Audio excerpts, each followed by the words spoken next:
Allora,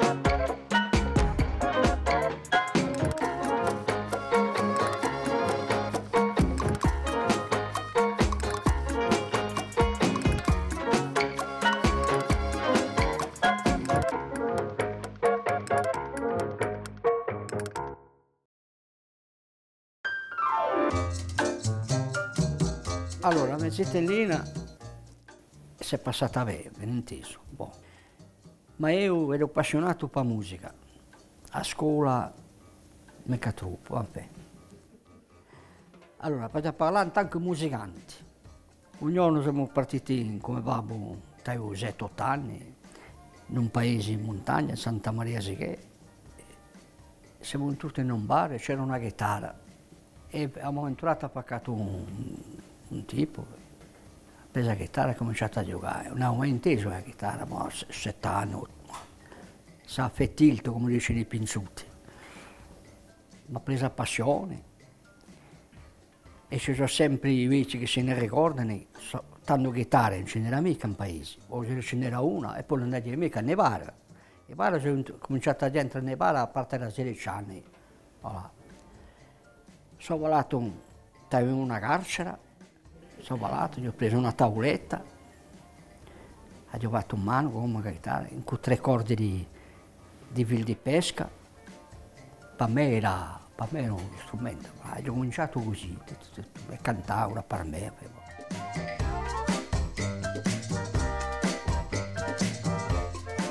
Ma la gioventù è stata vera.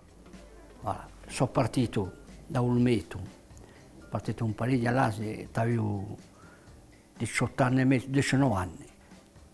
Qua erano i miei fratelli di un Parigi, cioè a lavorare, cioè a fare qualcosa. Sono entrato ai Cammin di Vere, sono stato un anno, me ne sono andato.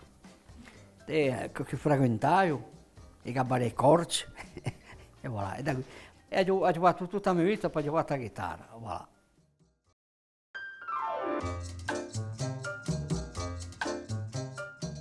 Annanzi ci conosciamo tutti, era un'ambiance, come noi ci spartiamo o bene o male in tutto il mondo e tutto. Boh. Allora sono cose che sono sparite.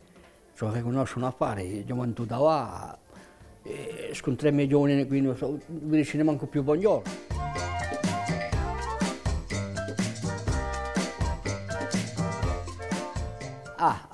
Il sanitario, questo sì. Perché là, malgrado tutto, si riconosce cose. La medicina, l'avanzamento che c'è stato nella medicina e tutto, annanzi non ce n'era mica. C'era malattie, non c'era mica l'igiene che c'era, questo si riconosce. La sola cosa che con regretto mica, voilà. Annanzi non c'era mica gabinetto, non c'era mica l'acqua in casa, noi abbiamo conosciuto l'acqua e abbiamo conosciuto che.